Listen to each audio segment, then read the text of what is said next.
Welcome everyone. I'm Craig Snyder, the President of the World Affairs Council of Philadelphia, and I'm doing the warm-up tonight. Not something I've done since playing guitar at bar mitzvahs, but anyway. Okay, a couple of obligatory announcements. Take a moment before we begin, if you haven't done it already, to silence your electronic devices. Of course, we do encourage you to join the conversation on Twitter by tweeting about today's programming using @WACPhila. And we also invite you always to like the Council on Facebook, where we're now up to 1,050 likes, which is not bad for an organization of our size. In case you did not see this on your email, and for those of you who aren't yet members of the Council, I want to invite you to download our new mobile app, which is, there's a version both for Apple devices and for Android devices. It's free to download, and it will let you stay up to date with our programs on the go. We're proud to be the first World Affairs Council in the country to offer this tool for both kinds of devices. A couple of programming notes. In cooperation with Philadelphia's High School for Creative and Performing Arts, CAPA, as many of you may know it, we have a very special evening planned with former child soldier and author Ishmael Bey on January 27th. And then on February 3rd, I saw some of you noting this in the reception, on February 3rd, we're going to host what I really think is going to be an extraordinary conference, day-long, on the pros and cons of 21st century technology in partnership with Drexel University and the Franklin Institute. The conference will feature an opening session specifically for our Millennial members, and I do hope that you'll join us for that. My staff wanted me to say next that we're glad to have you all here this evening because we're departing a bit from our usual very serious analysis of news and current events in bringing you the founders of Citizens Radio, independent radio that won't lead to war. And there's truth to that, of course, but I think that there's also a good deal of humor, if you look for it, in Council programming, other than this one. For example, about a year ago, at this time, we were supposed to do a program called Is American Politics Broken? We were going to do it at Independence National Historical Park, but we couldn't because the government was shut down. I thought that was really funny, in a sort of way. And I have another program announcement to make, which also in kind of sense is sort of funny. We're really grateful to tonight's sponsor, Arcadia University's International Peace and International Conflict Resolution Program, which provides students the tools and knowledge necessary to become effective peace builders, and Arcadia is a very supportive member of the World Affairs Council. The program announcement that follows that thank you to Arcadia is that we just learned today, on Monday, December 1st, we'll be featuring John McCain, who will...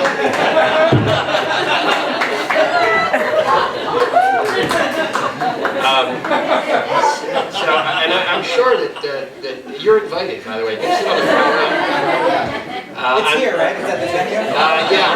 Yeah. And I'm sure that Senator McCain, will have a lot to tell us about conflict resolution. Just a couple other examples of hilarity in Council programming. A lot of people in our audience, not all, because we always have very diverse opinions in our audience, and we like it that way. We intend it that way. But I think there were people in our audience who thought that Secretary Tim Geithner's answer to the question of why the banks got bailed out but the homeowners didn't, a lot of people thought that answer was kind of funny. And then on the other side of the political aisle, we had Paul Ryan a couple months ago. You're invited to watch the video. And he wanted you all to know that he's the best candidate for America's poor. So I think we present a great deal of humor in our own way, in addition to civic education. So without further ado, let me welcome the authors of Newsfail, which you will have the opportunity, if you have not already had, to purchase. Allison Kilkenny, Jamie Kilstein. Is it Kilstein or Kilstein? Kilstein. Okay. And frequent citizen radio guest, John Frusciante. Yeah. So, please, guys, take it away. Thank you. Oh my God. Told to hold this here. Hi. John. Yeah, sorry. Take it down. First of all, I just want to thank you for that introduction. I also just want to reject the idea that this will not be a serious discussion. Because there's not going to be any softball questions here, all right? Not on John's watch. I also want to see Paul Ryan and John McCain on this stage performing No Exit. I want to see. That's what I want to see. The wacky divorce play. That's that, right? Yeah, I want to see them doing Till Divorce Do Us Part. Because they probably have a lot to say about women. And none of it's good. None of it's good. So, for people who are not familiar with Citizen Radio, tell us what Citizen Radio is. Tell us a little bit about how it was started. Hit it.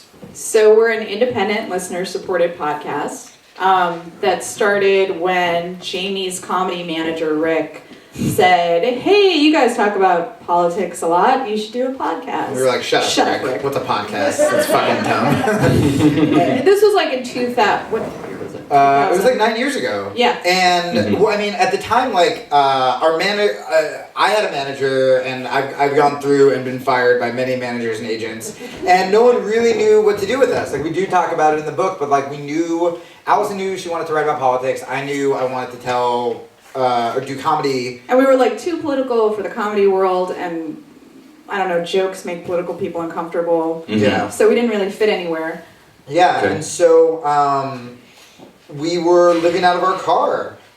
When we first met, we met the same way that every comedian and writer meet, which is failing and working at a bookstore. But we were like pretentious about it because Yeah. it was a bookstore. Yeah, so it's like, we work retail, but I've read Moby Dick. And I haven't. And so we were like just struggling, and the job was just like taking it out of us. Like, you get to a point sometimes as like artists or writers where if you're stuck also balancing that with something you don't want to do, that you know, people will be like, are you a writer? It's like, yeah. It's like, well, what did you write? It's like, well, nothing, but I go and I get drunk and I tell people I'm a writer every night, and then I cry. That's what Hemingway did, right? And it's like, kind of. You just described Dylan Thomas to a T. Exactly. And Man, that guy's having a resurgence, isn't he? Yeah. Good for him. So you created this podcast, Citizen Radio. Yes. It's a daily pod, or Monday through Friday, Right. correct? Yep. Hour-long podcast. Yep. Wait, I want to finish telling our romantic story. Please. So then you guys, so we met at the bookstore, and yeah, Allie was trying to be a writer, I was trying to be a comedian, and I wasn't getting booked, and Allie had no writing prospects, so we left, and we got a car, and we lived on the road for like 2 years out of the car, playing coffee houses and playing like weird vegan places in Iowa, and places where they would literally pass the hat, like beat poetry style, and like drop money, and that would fund us to go to like our next city. And Allie started writing on the road and submitting from the road and stuff like that. And it was very dumb, but we set a goal that was, we are not going to go back to New York till we have enough money and we can like make a living as artists. So we did, and we did it. And our parents were not. Do you remember when your parents were like, "What's your plan?"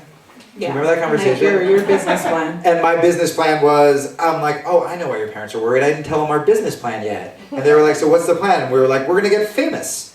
And that was it. That was the plan. And then we were like, give us a car, please. Yeah. And they were like, no. And then I cried. That's how that went. Yep. And then we went to my parents' house, and they said, this is a bad idea. And then my dad yelled at me, and then I cried. And then we hit the road. And so when we got back, we were actually doing okay when we moved back to New York. Like, we didn't have day jobs. I was getting enough work. Allie was starting to write for like Huffington Post before it was like, before it was cool to be unpaid there. Like no one knew yet. Right. I felt like we were really a part of something. Yeah. Not getting paid though. Do you remember when you told Ralph Nader accidentally? Oh yeah, Ralph Nader had been contributing to the Huffington Post, but he had no idea that contributors weren't paid. So we were in an elevator And he was like, wait a second, Ariana's not paying you? and he's like, I'm gonna call her. Yeah. Really? He was pissed off. Yeah.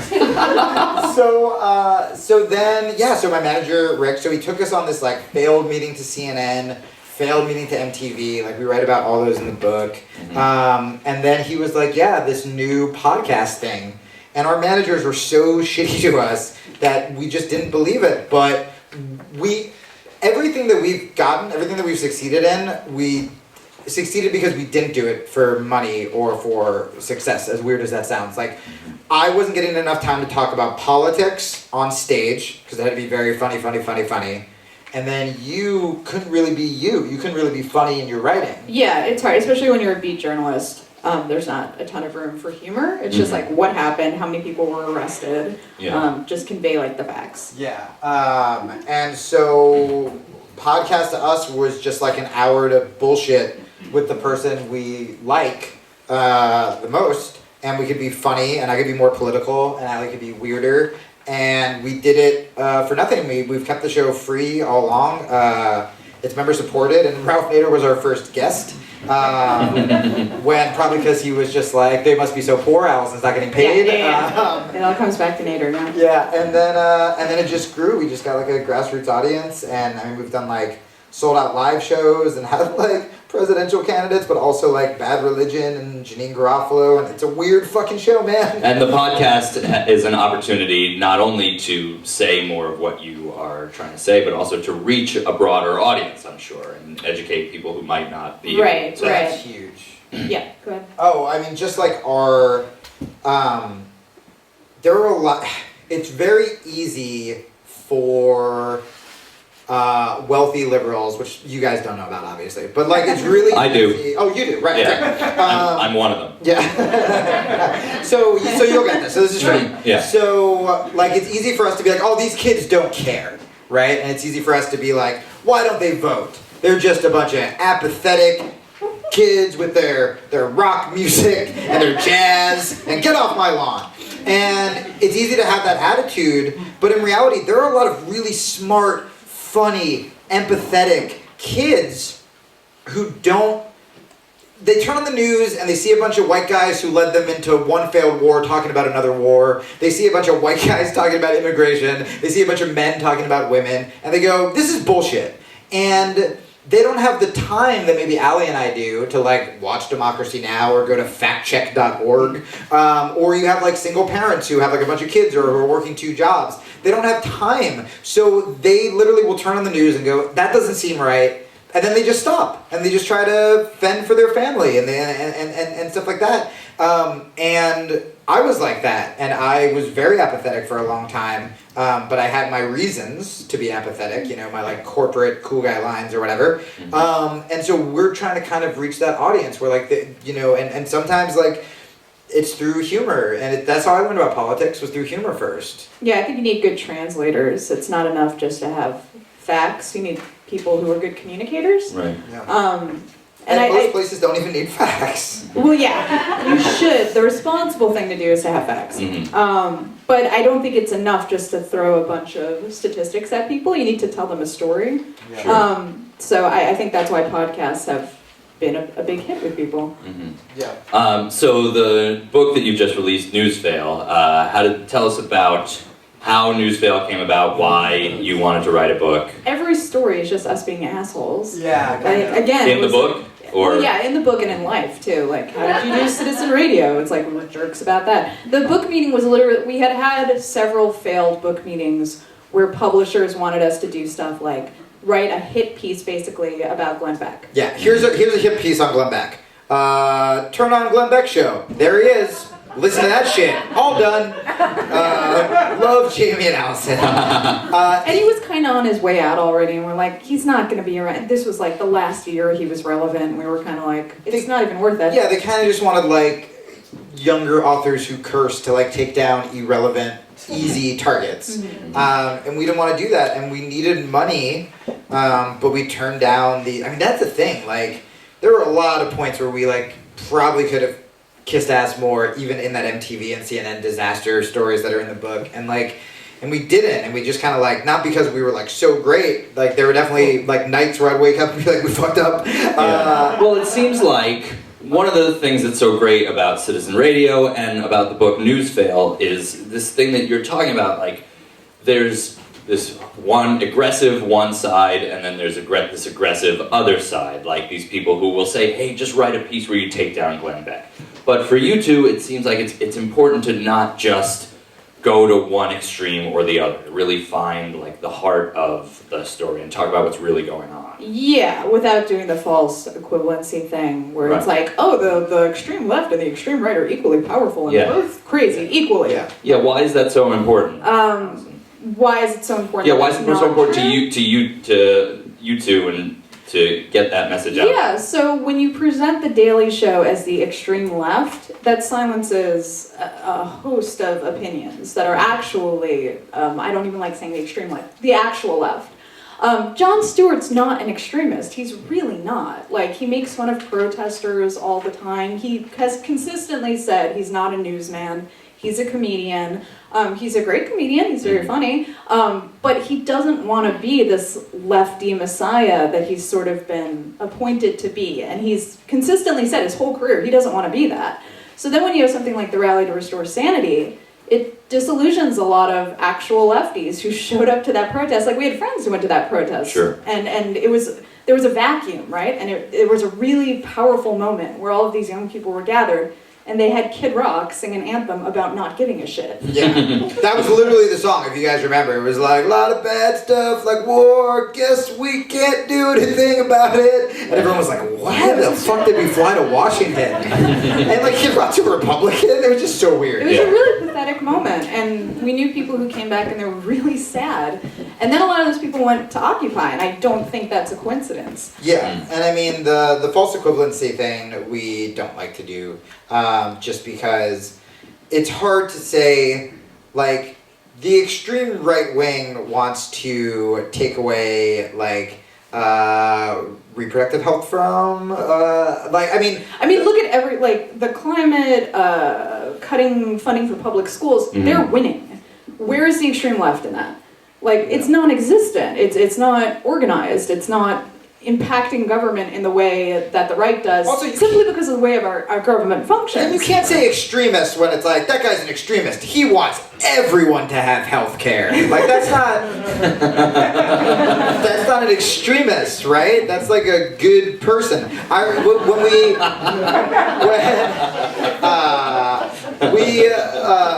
Yeah, like, the same deal. Like, we want everyone to get married and have love and medical care. Like, it's so like, I don't know, man. Like, yeah, the false equivalency thing is ridiculous. And I agree with Allison. Like, there are people who don't even know that they're political, or don't even know that they're on the left, or don't even know that they have a voice, or a voice that matters.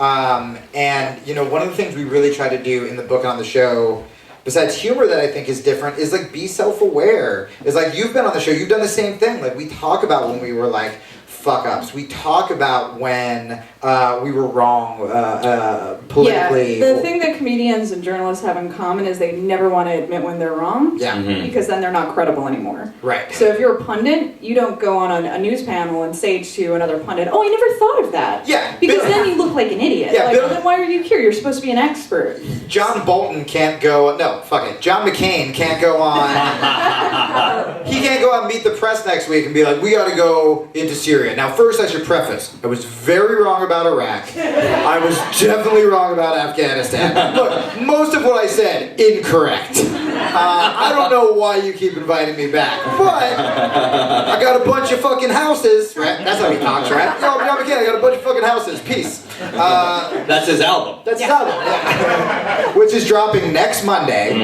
here. Yeah. In this, it's his album release party. Yeah. Sponsored by the world affairs. Yeah. So yeah, I mean, look, it's possible just to be, and this goes for Democrats. Look, a lot of you guys who came to this event are probably liberal or just straight up couldn't get tickets in time for John McCain, and we're like, well, I want to support them somehow. What did you take me to? They're like a young, hip John McCain. So, but even liberals, like if Obama commits a war crime, if Obama drones a wedding, I'm not gonna suddenly be like, yeah, but, I mean, the way Obama just did it, he drones with such hope, you know what I mean? Like, it should be about principles, and it should be about values, and that's really something that we try to say. It's like you have these, like, where it's like, if you hate it, you don't want to not be able to criticize Obama because a bunch of fucking racists also criticize Obama. Conversely, you don't want to defend more conservative or war criminal-like acts that Obama does just because he's better than a Mitt Romney or just because he has the same letter by his name as you do. It's like you can take and it's more important you do. Just like Allison was saying that if the Daily Show is known as left as you can go, well, what happens when they stop? Well, you go, okay, well, I guess I don't want to be radical. I don't want to be more left-wing than Jon Stewart. And the same thing happens with Obama. No matter what Barack Obama does, the right wing is going to call him a Muslim socialist. So why doesn't he do some Muslim socialist shit? That would be great. Like, at this point, why not? Single payer, he would have still been called a socialist. They would have still tried to overturn it, right? And they're doing the same with Obamacare, which legitimately did kind of screw some people over. Screwed me over. I think it's better than what we had, for sure, but that's the problem, is we have this, like, neutered left when it comes to media and when it comes to politicians, I think. Right, which is why you shouldn't look to politicians to do anything. Yeah, and that's what Ali's still going to talk about is direct on the ground. action. Yeah, activism. Yeah. That's the only thing that'll save us. Yeah. You also talk, I should mention that the Daily Show stuff that you talk about, you go into at length in the book, Newsfail. You also talk a lot about, veganism and global warming and the correlation there. Talk a little bit about that. Sorry, everybody.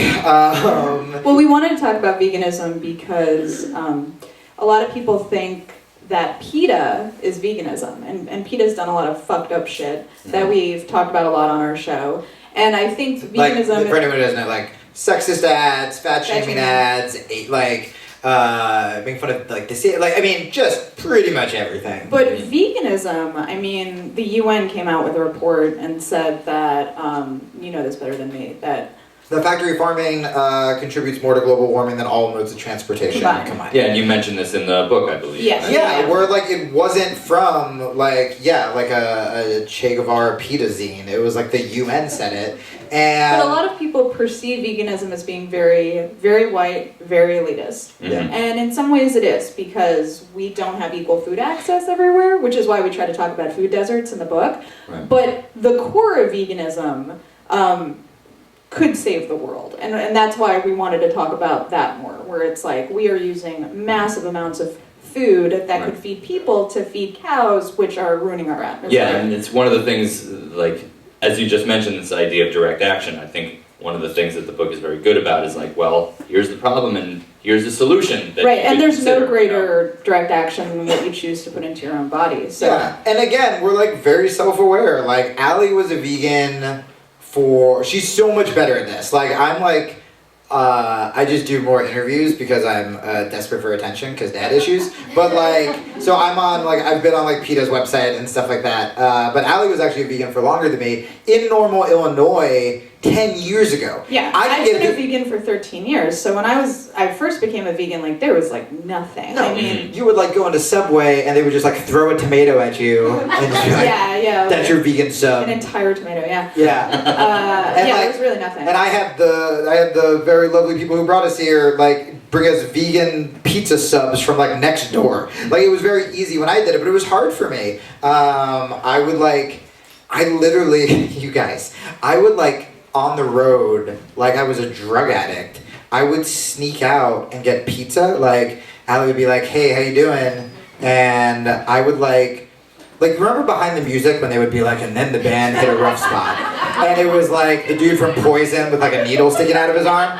That was me, but I just had like, I was like in a bathtub with like stuffed crust pizza boxes around, like just on the phone, like, you don't know me, Allison, I want a divorce, and then I'd hang up and I'd be like, oh, I'm sorry, I want to go vegan again. Like, it was really hard for me, but then it wasn't. Like, then I read up on it, and it wasn't, and because, I mean, personally, because we're vegans, like, we get to, like, fight with, like, UFC fighters every morning. Like, I used to, like, really, like, hate myself. There's been really cool personal benefits from it as well, but most importantly, and I think what I want to say is, like, we're not even trying to convince you guys to go vegan, but what's so interesting is the people who hate on vegans the most oftentimes come from the left, because I think it's, like, projection. Because right-wingers, it just makes sense to them when they hear we're vegan. They're like, ah, fuck, of course you are. Yeah. They're like, oh yeah, you're all gay and you eat gay stuff. That makes sense. I get it.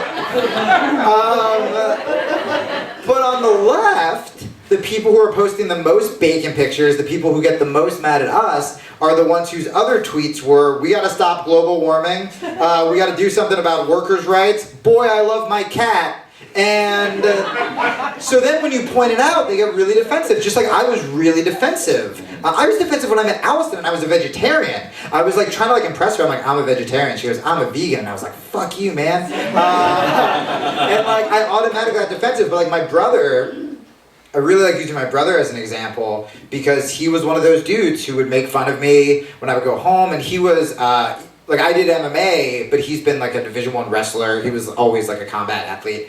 And he was like one of those cliche brothers who would go home and it'd be like, oh, bacon, and like waving it. By the way, yeah, anyone who says like vegans are preachy, I've never been like tofu. Like, it's you assholes who do it to us. And so, but once that UN report came out, I mean, my brother literally thought that you couldn't get protein unless it was from animals. And once that came out, he was so big on climate change, he thought he was going to destroy his wrestling career. And he was like, I gotta stop eating meat just because of the factory farming and the methane and how it affects climate change. And then he became a better wrestler and got in better shape and blah, blah, blah. But I thought that was a really cool move where that's that moment where you could double down and get really defensive. So all I'm saying, guys, you don't have to be vegan, but at least fucking shut up when I am. That's all I ask. Just fucking shut up. Okay, yeah, so you talk about that in the book, and just in general, like, you talked about how, like, veganism and these kinds of things seem to have this stigma, and there's a lot of stuff, even like that report, that won't be talked about in the news and won't be promoted. Why don't these major news programs cover this kind of thing? Why is it so hard to get this information? Well, like climate change in general is the reason that networks don't cover it, and we know this because we've discussed this with news hosts, is they can see the ratings as they're covering stories, and whenever they cover climate change, the ratings go through the floor. And there are certain shows that have just come to terms with that and they accept it, and they should be commended because they're getting slaughtered with ratings. But most shows choose not to play that game, and they say, let's just not cover it because people aren't going to watch. Yeah.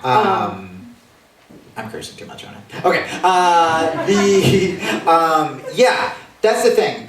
And that's why you shouldn't look to network news to lead social movements. That's why independent media is so important, because we don't have to worry about ratings. Yeah, and there is part of it that's like, you want to think it is like conspiratorial, and to an extent, I mean, look, it's like you see commercials for Exxon during these major news shows. Yeah, so I love it's those. Like, it's good But stuff. it's not. I mean, like, the people we've spoken to, there's never a sinister meeting where, like, the president of Exxon's sitting at the table with the, head of MSNBC, and they're like, you're not to cover climate change And then they anymore. just beat it with oil and Right, They just get their But the ratings numbers. chemtrails, though, I mean, how do you, like, Yeah, well, obviously... Yeah, the chemtrails brought down the towers. Like, we know that. Obviously.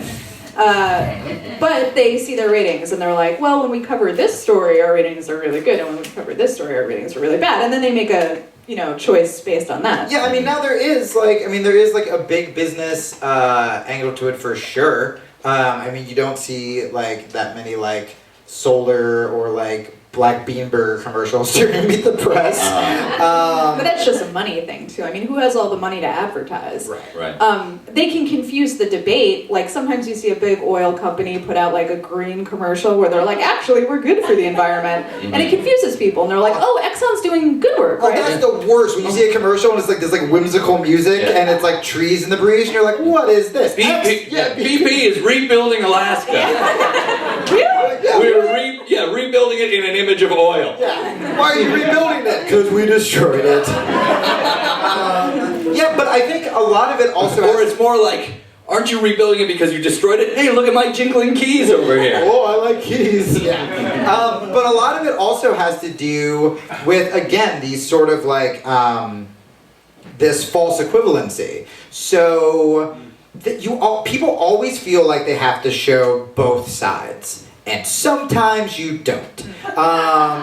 You don't. When it comes to, like, bigotry and not being a bigot, like, that was something that happened in our MTV meeting that Ali said, where they were like, were you going to show both sides? And we're like, number one, no. Because you can turn to any station to see a, like, plethora of Republicans. But also, like, the point you brought up in the meeting. Yeah, I was saying, like, during the civil rights movement, you wouldn't have said, on one side we have MLK Jr., and on the other side we have the Klan, you know? Like, it just, that's hateful. Why would you have done that? But on MSNBC, in this year, you will have a homophobic bigot on to debate someone who wants equal rights. Or you have a scientific consensus, like with climate change, and you still bring on climate change deniers. You don't even have scientists on. I have to give a shout out to the BBC. They recently released a memo where they're like, we are not having climate change deniers on anymore. This is settled. It's not a debate. Right, exactly. And so, and then it's even the same with, this one's even crazier when we talk about this in the book. And even like with Steubenville, when CNN had to take both sides on that, you know what both sides were? Someone who was raped and a rapist. You don't need to take both sides with a rapist. Like, that is nuts. Candy Crowley on CNN, so not even Fox News, not even a dude, was like, well, what's going to happen with these young boys? Like, they had a bright future ahead.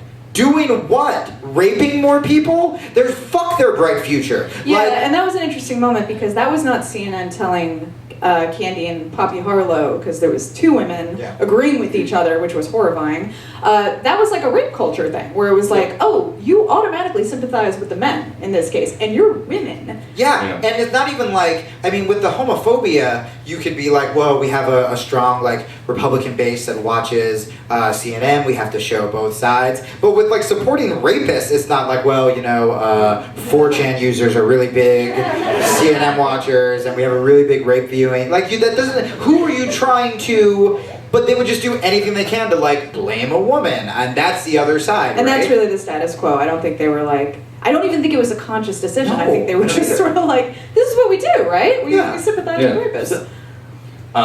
So, as we're kind of getting to the end of this here, what do you hope that people will... Well, let me ask you this. First, where should we be getting our news from? Citizen Radio.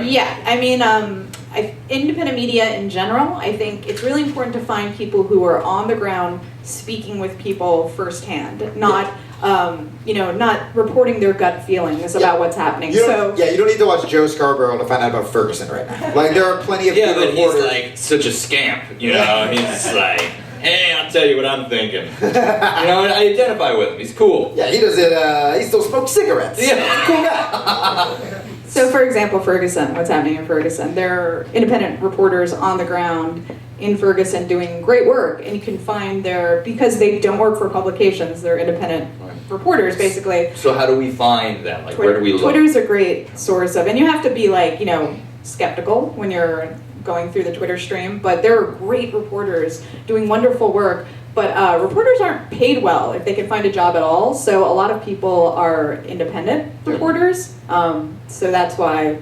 I look there a lot. Yeah, just for news shows, Democracy Now! Is great. Read books. Like, if I really care about a subject and there's a writer or a journalist who was, like, on the ground, I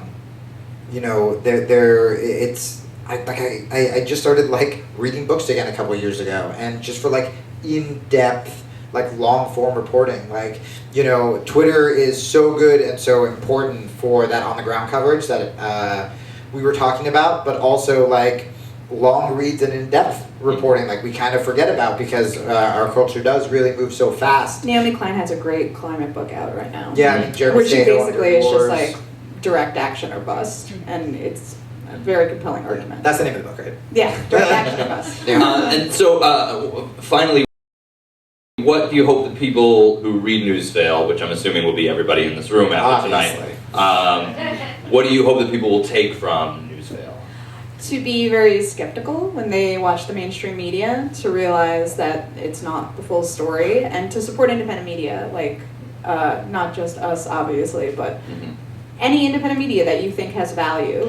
Yeah, I really want people to. I'm trying to figure out a non-horrible way to say "follow your dreams" without like a rainbow going over my head. Like, it's in a book. All right, here's what you do. You follow your dreams. I mean, if you want to do something and you can't afford to be an unpaid intern, or you really want to be a writer, or there's a beat that's really not being covered. Like, let's say like your university is like really good on like gay and lesbian issues, but like no one talks about trans issues, and you're like, I can fucking write about it. Then write about it. Yeah, that's a really good point. There's a lot of journalists who have contacted me, and they're like, "But I didn't go to J school. It doesn't fucking matter anymore." It seems like, it doesn't matter with, as you said, Twitter and social media. It seems like you it doesn't just matter. need to become an expert on something. I mean, we were just on MSNBC with a bunch of academics. I dropped out of high school. Allie never went to journalism school, but like we sort of like found our own way and our own voice and our own audience, and that's another thing about not going to journalism school or whatever. Like, it's easier to like find your own voice. You're not being like molded in all of these different sort of professors' voices, or like self-censoring yourself. The greatest war journalists, the greatest independent journalists, never went to J school. Jeremy Scahill never went to J school. And so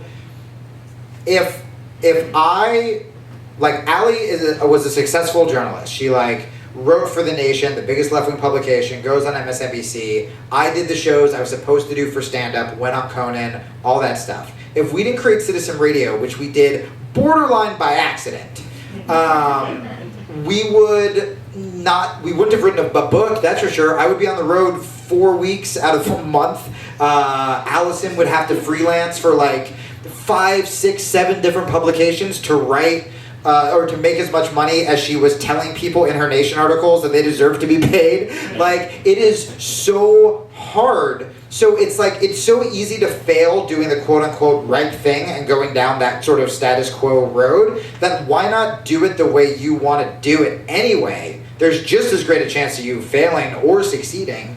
And we're seeing some of the best journalists and comedians and web series and all sorts of stuff coming out of people just going, man, fuck all these middlemen. Fuck all these people who are going to dumb down our work and then take our money for the product we worked on. Like, it's not fair. And now, because of the internet, like, you guys do have the means to do that yourself. So, and that's why we talk about net neutrality too, because Right. to protect the internet. Which is a big thing that's happening now that we don't have a whole lot of time to get into. yeah, follow your dreams, guys. Yeah, and people shouldn't be discouraged just because maybe they won't be able to get the equivalent of Citizen Radio's John Frusciante on the I show. know. Right? Frequent guest. We've downgraded you to frequent guest. Yeah, that's fine. I'll take it. I understand. So you want to do... Thank you very much. I guess we'll do... open it up to the audience? Great. So, the floor is yours. Questions? I'd like questions from the 2 people who left. Yeah. Yes, sir.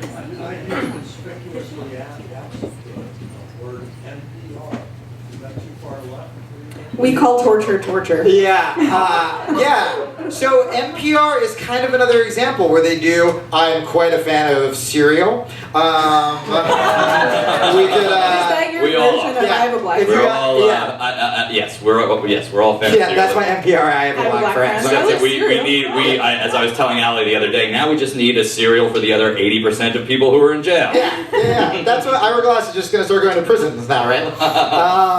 If you want to turn this Q&A into theories about Serial, I would much rather do that. But yeah, so you have had issues with NPR. But it's the same deal, where it's like, I thought for the longest time that was as left as you could go. And NPR came under so much fire a year, 2 years ago, where they would not call torture torture. They called it enhanced interrogation when it was torture. And that was a really scary moment because there were so many bright, smart people, all of my family, where NPR is like their like radical left-wing station. And it's like, oh no, if this station that we all think is the liberal station can't even call waterboarding, can't even call torture torture, they have to like dress it up, then that's really scary, where it's like, yeah, they still are held accountable. And that was like the official stance. Like the administration calls it enhanced interrogation, therefore it's an enhanced interrogation. Yeah, now maybe NPR would have been, did they do that under Bush? Yeah, they've always called it enhanced interrogation. Yeah. They didn't call it torture before. But here's what I think is really important, is that I wasn't just before like shitting on Obama or saying this about NPR to be like, we're more liberal than you, like, haha. I don't want that. I think it is more important for us to criticize liberals as liberals. I think as a left-wing subscriber to NPR, you can call them up and be like, yo, I have like 5 of your tote bags, start calling it torture. And the same with Obama. Like, we can make fun of Ted Cruz all we want, but that's sometimes a waste of time. I would rather hold these Democrats accountable and be like, dude, actually be a Democrat. Stop trying to win over more conservative voters. You're losing your base. I mean, that's what happened in the midterms. The base didn't come out. It had nothing to do with... Young people and Latinos did not come out. And there's a reason for that. Yeah. Yeah. So, yeah. Enhanced interrogation is what I call the dates I go on. Yeah. John Frusciante. John, we're going to downgrade you again to sometimes guest. No, you're making the wrong move. Other questions? Yes, sir. I know you mentioned Democracy Now, and have you ever watched like RT Network? And Yeah. What do you think of that? It depends on who the host is. Hail Putin. Allison's contractually obligated to say that. Yeah, no, I should say, like NPR and Russia Today, media outlets aren't a monolith. MSNBC. Yeah, MSNBC. Some people do good work, some people do bad work, but we were sort of examining media entities as a whole. Russia Today, the Abby Martin, there are certain hosts that do good work. We were just on Abby Martin's show. Yep. Then are some shows where they don't want to criticize Russia when Russia's doing very evil things, and that's not good. That's propaganda as well. Yep. So yeah, some good stuff. I mean, I think that people are so starved for... So we, no big deal, guys. We do mixed martial arts. We're very strong. But it's... the second time he's drunk. Yeah, oh, I know. There'll be a demonstration after the Q&A. Yeah, I will take on all comers.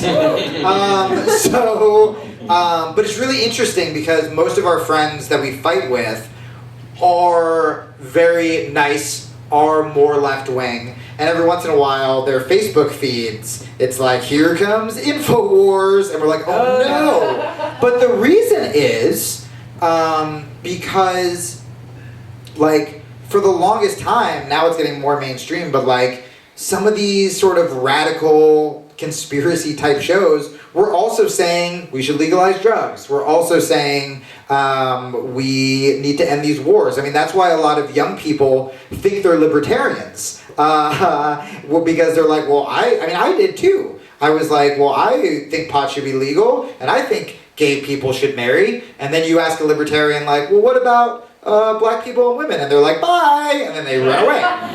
They run away down a road that was funded by all of us. And so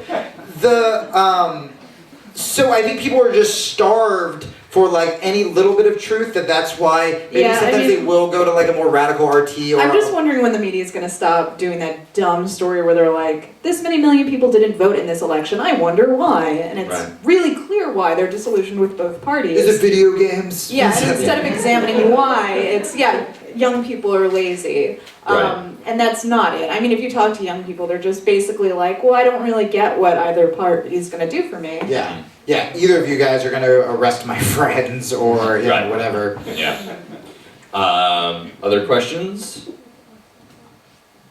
Yes, sir.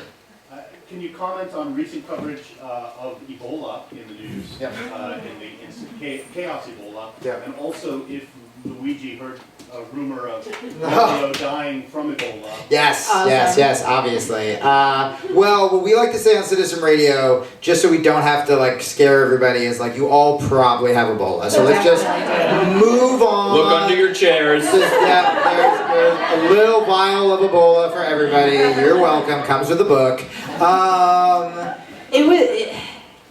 It was evil the way the media was covering it because Casey Hickox, Dr. Spencer, scientifically were not a threat to anyone.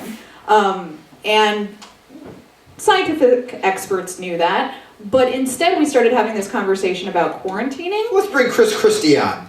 Yeah, like Right, medical expert Chris Christie. Right, to use it as political leverage. Yeah, exactly. It was just political leverage. And that is evil because there are all these young medical professionals getting ready, maybe contemplating, maybe I'll go over and I'll help the effort to stop the spread of Ebola. But I don't know if I want to do the 30-day quarantine when I come back. And Dr. Spencer, that was his great fear too, where he's like, let's not let panic dictate what we do with this because it's going to prevent a lot of people from going over. Yeah, and also like politicians don't care about our safety, they care about buzzwords, right? Like we had an Ebola czar after like one American died. Which, by the way, what's that guy doing now? Like he's Just, yeah, he's at a, yeah. like sits and like he just plays like a minesweeper at his desk. Yeah. He's got like nothing to do. Every time he beats someone, he's like, you have Ebola. You had one African national, Thomas Duncan, Yeah, and- who, that was very sad and very tragic, and that hospital should have absolutely been sued by his Yep, family. and there were mistakes that were made, but you have an Ebola czar where it's like, where's the police stop shooting black kids czar? Where's the like stop campus rape czar? Where's the, do you know what I mean? Like, there are far more of those instances than Ebola, but it was this perfect example to be like, there's a scary dark person disease in white land. And talking about ratings, when they would cover Ebola, the ratings just skyrocketed. Oh, we know that because our book came out that week, and we had MSNBC hosts be like, sorry, it's Ebola week. They would literally say, it's Ebola week, and I would like joke with them, like, if I get Ebola, can I plug Newsfail? It's like MTV Spring Break for MSNBC. Yeah, welcome to the Ebola house. Hey, it's Pauly Shore the Weasel from the Ebola I'd be House. like, I knew that guy had Ebola. I fucking knew it. I knew it. Other questions? Yes. Could you, Allison, could you talk a little bit more about like other ways to take direct action and whether it's through like what you suggest, like voting, or what do you suggest? That's a great What's the question. gateway? Yeah, so I think immigrants are doing a really great job of demonstrating how you can engage in collective action. The Dreamers specifically have been brilliant. Not only with direct action, which is when you get in the streets and you actually like chain yourself to fences and get arrested, which the media loves. That's still one of the last things they'll cover when it comes to protest. But using social media too. They're really good at like tweeting and getting their message out there and creating narratives that really stick with people. And when people go on the news and they say, I just want to get my degree, I just want to contribute to American society, that's a really compelling narrative to the point where President Obama picked up on it and was like, yes, these are the young future Americans we'd like to have. Yeah, and I mean, if you can't do direct action or you don't want to, like, you're like legitimately like nervous or anything like that, it's very easy for the Bill Cosby's of the world to criticize young people and hashtag activism and stuff like that. And you have a lot of these even older liberals who will criticize it. Great moral compass, Bill Cosby. And a lot of the people, Allison always says this, I learned this next line from Allison, a lot of the people who start these hashtag campaigns and stuff on Twitter are also activists in their everyday life. But for me, who is not an activist, is like a personality or whatever you'd call it, I've learned so much from a lot of these hashtag campaigns. When Mike Brown was shot in Ferguson, there was a hashtag campaign started by Black Twitter. I think it was called like I Gave My Son the Talk or something like that. And it was every parent from all different parts of the country having to tell their kids. Black parents, yeah. Having to tell their kids how to be safe around the police. I mean, the conversation I got was, if you see a police officer, ask for help. And the conversation they have is don't put your hands in your pocket, and stuff like that. And it's, no matter how progressive you are, you see that in real time and you go, oh fuck, I didn't even think about it to that level. Or a lot of these campaigns when it came to comedians making rape jokes, or I mean, they worked. They brought attention to it. Yeah, like the Keystone XL pipeline, indigenous people protesting, the tar sands. You can see examples of it everywhere. The problem is getting our media on board with covering it. And unfortunately, or maybe fortunately, the only time they cover it is when there's huge direct action display. So Occupy Wall Street not leaving Zuccotti Park was brilliant. Because when you just show up for a few hours with your sad cardboard signs and then you go home, the media doesn't really cover it. Right. I mean, there was, 30,000 people in New York for a climate change march, and the media barely covered it. Now imagine if the 30,000 people didn't go home. Right. Mm-hmm. And that's what Occupy Wall Street was about. Yeah, and I mean, until that happens again, even little acts of defiance. I mean, the emails we get from a 15-year-old kid who started like a gay-straight alliance, like that's on-the-ground activism. That's making a difference. You've seen stories of just kids standing up and being like, that textbook, that's a lie. I'm going to call the ACLU, and suddenly they're on MSNBC. Or, kid activists in like Chicago when it came to like teacher strikes and like all sorts of examples. I think you brought up a good point before too when you said, what if you're just not able to chain yourself to a fence and get arrested, or like, just say you have kids. Kids are rich. Yeah. You can financially support these groups too. They always need financial support. Yeah. Or just spread the message about them. That also helps. Yeah. That was a great question. Yes. Other great questions? Only great questions. Now is the portion where we only take great questions. Like, pause, count to like 10, filter it. Other questions? Just some size. Yes. So when you were speaking about Twitter campaigns and the hashtag campaign, I was wondering about Yes All Women. I didn't see any follow through or any kind of residual effect, and maybe it's just because I'm out of the loop. So I was wondering if you've seen any after effects. Sometimes the hashtags aren't about that. Sometimes it's about women sharing and cultivating communities. So I think Yes All Women was really just women reaching out to each other and not feeling as alone. And I actually saw a lot of celebrities jump on that. I mean, remember 2 years ago, there were all these interviews with female celebrities where they would say, do you consider yourself a feminist? And they'd go, oh, no. Like, I like women, that's cool. But I don't want to cut dicks off. Like, they just thought feminism was just this weird, antiquated whatever. And the Yes All Women was really interesting because so many mainstream female celebrities jumped on it.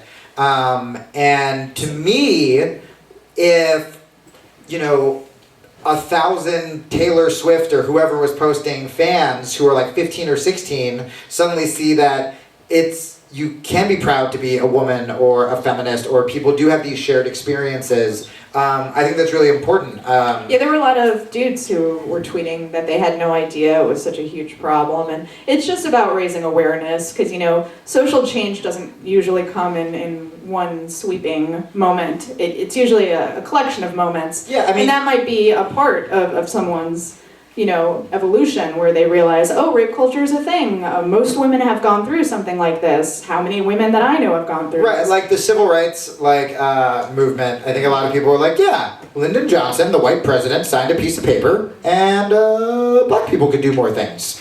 When in reality, it was like, no, there was years of people on the street getting arrested, getting the shit kicked out of them, marching over and over and over again. So it's like, all of these little campaigns, whether it's on the street, whether it's on Twitter, they're just like, you're just climbing like a little more, and you're raising a little more awareness, and you're getting a little more of an army. And then you get a victory, and then you go back, and then things suck for a while, and then you get another victory. And it kind of just goes like that way, kind of slowly. And sometimes you just need fucking support. Sometimes as an activist, you just feel crazy, and you just feel like this is never going to work. No one feels the way I do. I'm all alone. And then you see a hashtag with 1 million people, and you just go, oh, even if just for a night it makes you feel less alone, I think it's worth it.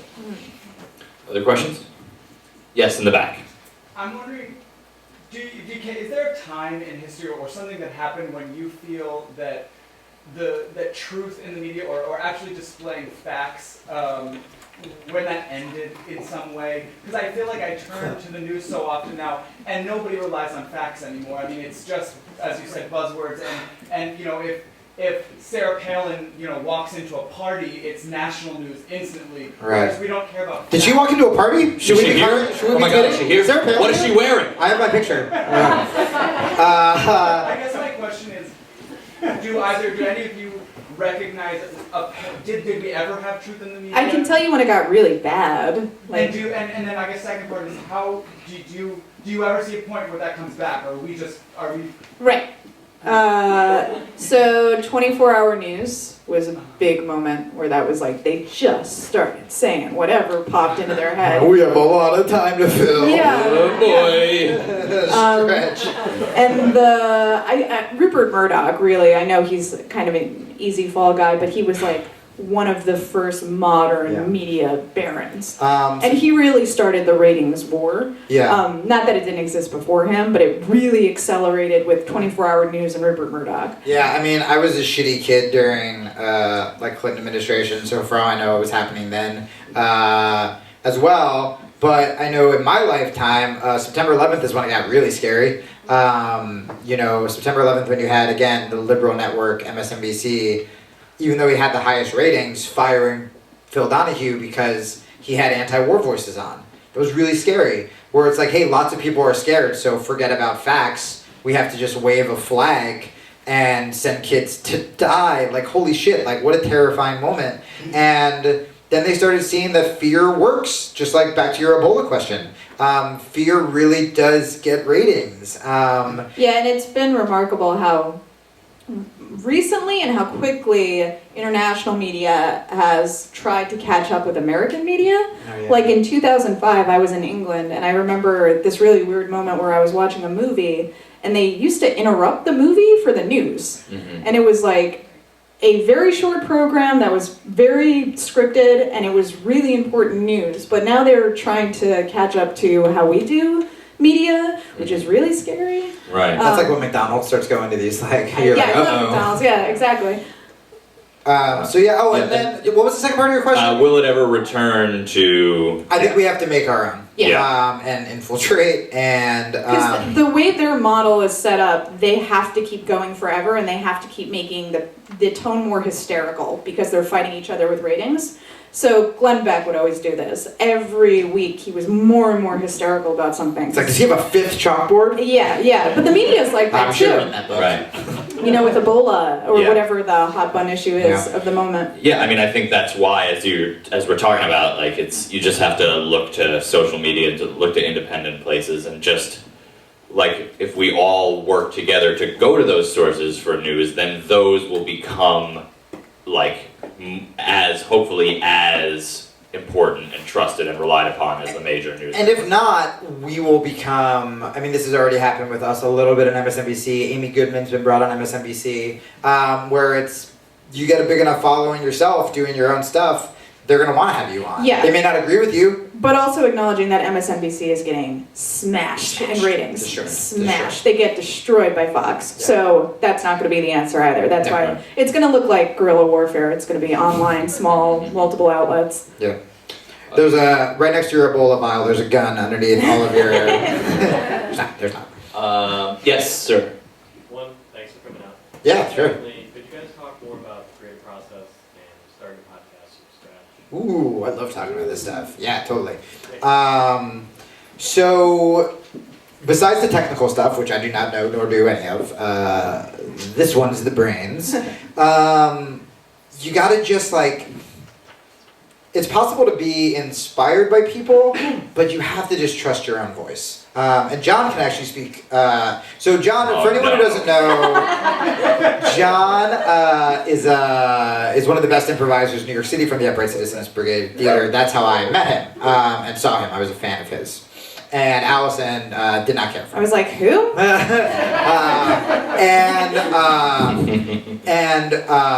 Something in improv, which I would actually love to ask you and let you speak to, is sometimes the smarter the person, if you're a writer, even if you're a humor writer, if you're a stand-up, sometimes those people have a really hard time in improv because you're trying to write ahead, whereas improv is trying to the three of us would be trying to create this scene together and build things together. So if I know how I want it to end, and John says something, I'm either going to ignore him to get to my line, right? Mm-hmm. Which is what you usually Which do. is what I always do. I'm like, I said we're at a playground. And I think when people start to get good, it's when they just shut off and just go. Yeah. I don't know if your question was specifically about the creative process of citizen radio. I will get back to that. I just wanted to. Yeah, but I mean, I will also say that the first couple times I went on citizen radio, I was like, are they gonna tell me what we're talking about?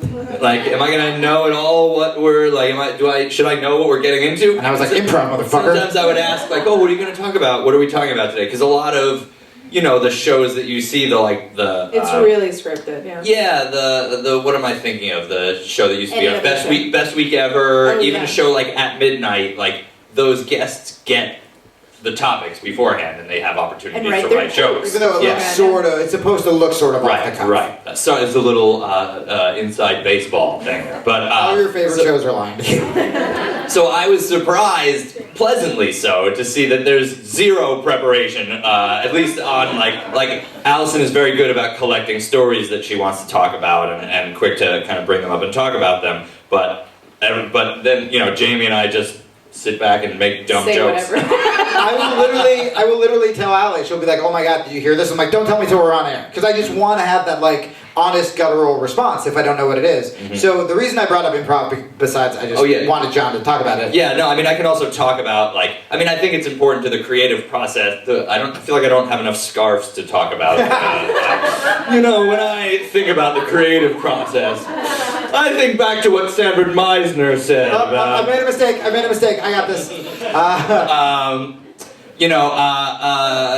It's important to just be able to, as Jamie said, connect with your own voice. Yes. And you have to, with anything that you do, I believe with anything you do, whether it's creative, whether it's artistic, whether it's intellectual, whether it's whatever you do, you're gonna have to do a lot of it poorly before you start to do it well. And so the most courageous thing that you can do is get out there and fail. Yep. The most courageous thing you can do is, even if it's, you wanna be a journalist, you gotta get out there and write a bunch of poorly thought out articles or clumsily constructed articles before you start to get into the rhythm. I always You guys are about to witness the awkward moment where in front of my wife I say that you're my soulmate. That's the advice I've been giving to people. I've never told you this. That's the advice the first thing I say to kids who say they want to do comedy is I'm like, you are going to suck for 8 years. Mhm. And you're going to think you get better. Unless you're me. Please don't take me as an example, because I'm very good Frequent guest at everything I do. Frusciante. Oh, I've been promoted back to frequent guest. You're back. That was some solid. There's I remember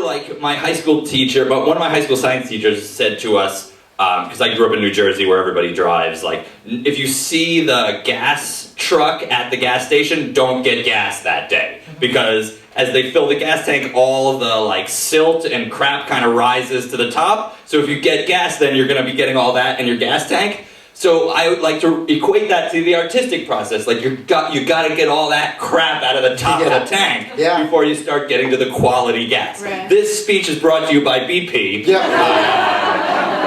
Saving Alaska one animal at a time. These are my trees. But it's true. Where it's just you have to sort of be fearless and trust yourself. Every time I try to even just self-censor a little bit, just to get an audition, or I would fail.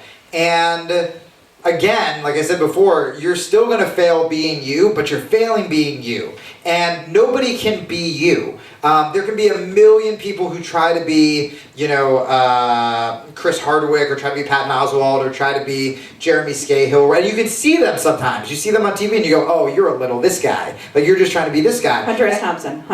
Oh my God, yeah, every dude journalist is just all right, so I'm going to do acid. And it's no. And I'm going to do acid and go shop at Whole Foods. But nobody can be you, and that sounds so cheesy, but it's like only you have your sense of humor. Only you think about things the way you do. And that's actually what makes you stand out. I mean, if you think of the most famous stand-up comedians, from Chris Rock to Dave Chappelle to Stephen Colbert, they're them. No one is like them. And when you're being yourself, it takes longer to make it. Because executives and middle management want to see something familiar. If you're like, hey, it's like Friends meets Lost, they're like, here's $1 billion. What? I'll buy that. Yep. And then the show will be on for a week. And it'll get canceled, but they get their money, and then they write their next. It's like 2.5 Men meet Scandal. It's like, oh, here's I'll buy money. that. Yeah. I'll watch that. Yep. And then they get fired, but they will always have jobs as kind of like mid-level who gives a shit writers in Hollywood.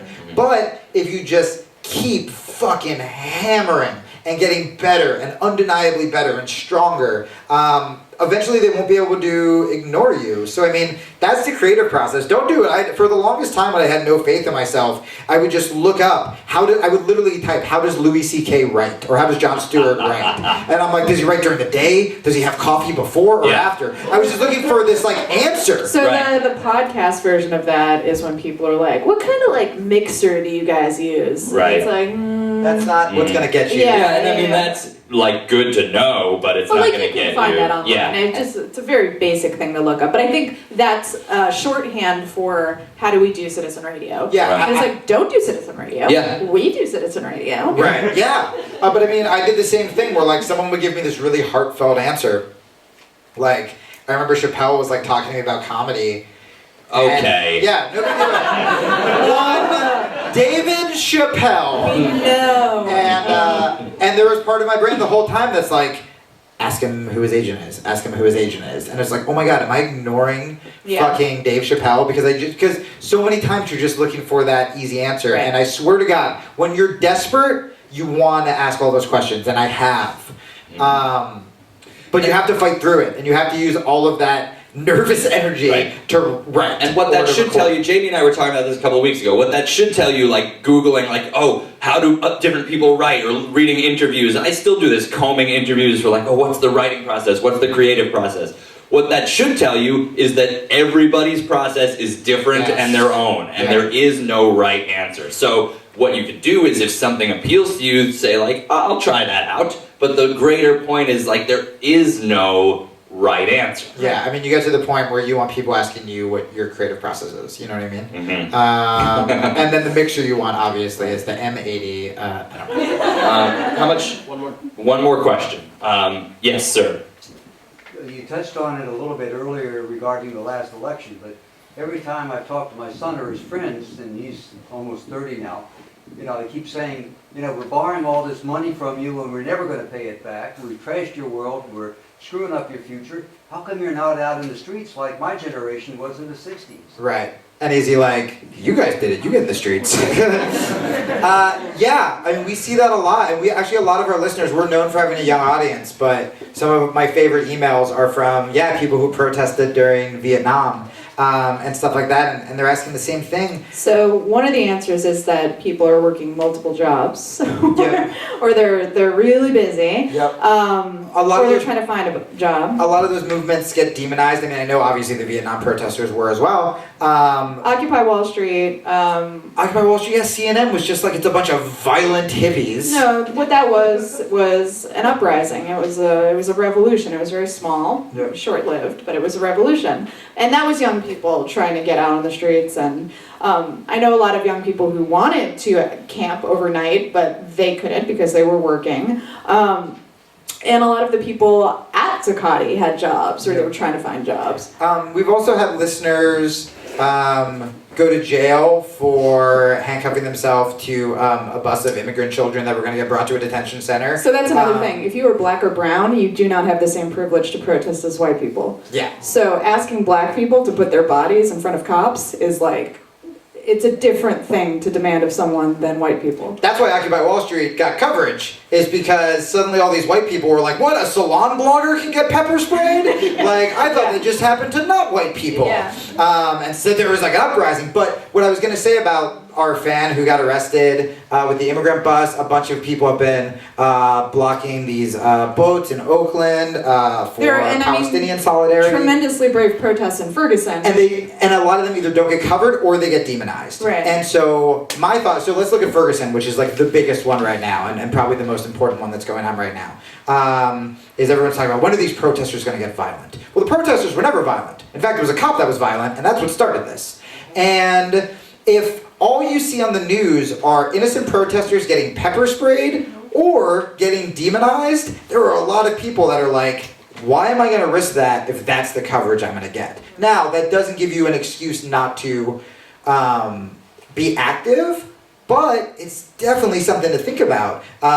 And it's also hopeful, I hope, because a lot of them are happening, these protests, they're just not getting coverage. So maybe we're not seeing Yeah, them. and again, you brought that up, but the Dreamers are a great example of that, where it's like, And young they're really people pushing Obama, too. for so long, Yep. they've been protesting, like, talk about endurance. Yeah. They've been doing it a long time. Yeah, All absolutely. right, so we have to wrap it up here. Thank you so much for your questions. Yeah, thank you guys. So, we're going to...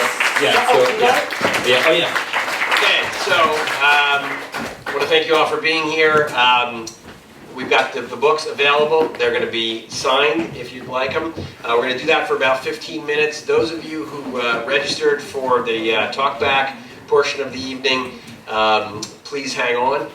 And if you didn't register but you'd like to stay and continue this discussion between 7:30 and 8, you're welcome to. We're not checking anybody's AARP status. You don't have to be a millennial member. But those of you who are finished for the evening, we thank you for coming, and obviously you're free to go. Thank you.